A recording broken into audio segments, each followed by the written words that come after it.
नेता विपक्ष राज्यसभा मल्लिकार्जुन खड़गे दोनों ही नहीं गए वहां पर जो इंडिपेंडेंस डे का प्रोग्राम होता है लाल किले पर, और जहां प्रधानमंत्री का वक्तव्य भी आता है, भाषण भी आता है। अब बीजेपी भी लगातार कह रही है कि ये सब चीजें जो है बड़ी अनुचित चीजें हैं, बड़ी अजीब चीजें हैं कि जो विपक्ष इस तरीके का व्यवहार कर रहा है। देखिए, ऐसा है, विपक्ष को के साथ किस तरीके का व्यवहार करना चाहिए, क्या चीजें विचित्र हैं, इसकी प्रथा तो स्वयं प्रधानमंत्री और उनके पार्टी ने डाली है।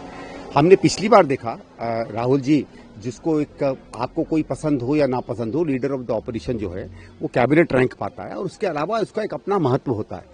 आपने जो मुझे याद है, पिछली बार कोई तीसरी या चौथी रो में उनको बिठा के रखा हुआ था, शायद मिनिस्टर्स ऑफ स्टेट भी जहां नहीं बैठते हैं।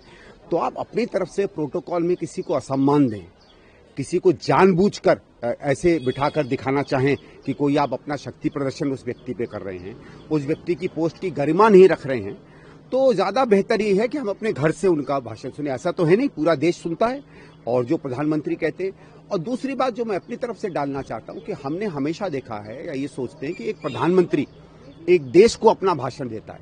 नरेंद्र मोदी के केस में एक भारतीय जनता पार्टी का नेता केवल कांग्रेस और कांग्रेस के नेताओं को, उनके प्रधानमंत्रियों को, उनके मुख्यमंत्रियों को जलील करता है, वहां बैठ के तमाम अर्धसत्य परोसता है। तो ये सुनने के लिए तो कम से कम मुझे नहीं लगता है कि किसी भी व्यक्ति को जाकर वहां रहना चाहिए। सम्मान की बात है, हम उनका भाषण सुनेंगे, वो जो कहेंगे, लेकिन अगर आप बुलाकर औरों को करने की कोशिश करें, ये प्रोटोकॉल को भी भारत सरकार को संभालना पड़ेगा।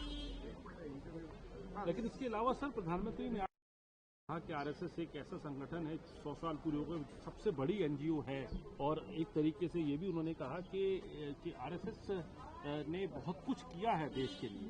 इसको कैसे देखते हैं? ठीक है साहब, उनको लगता है किया, बहुत से संस्थाएं 100 साल पुरानी हैं, लेकिन आरएसएस का जो काला इतिहास रहा है उसको तो रेखांकित अगर हम लोग करें तो भागते मिलेंगे प्रधानमंत्री और आरएसएस के। बट ठीक है, ये उनकी संस्था है जिसने उनको दिया है, 100 साल हुए, वो अपना उनको कुछ भी कॉन्ग्रेचुलेट करें। दूसरा, जब ये कहते हैं कि ये सबसे बड़ी एनजीओ है, तो हम तो पूछ लेंगे इसका रजिस्ट्रेशन क्या है, बैंक अकाउंट क्या है, आपके आर्टिकल्स ऑफ एसोसिएशन क्या है, वो तो है नहीं। तो संस्था कौन सी हो गई?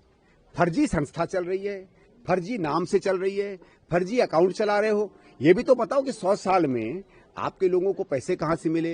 आप कहते हो आप देश सेवा करते हो, उसका धन संपत्ति कहां से आती है, कुछ तो पता चले।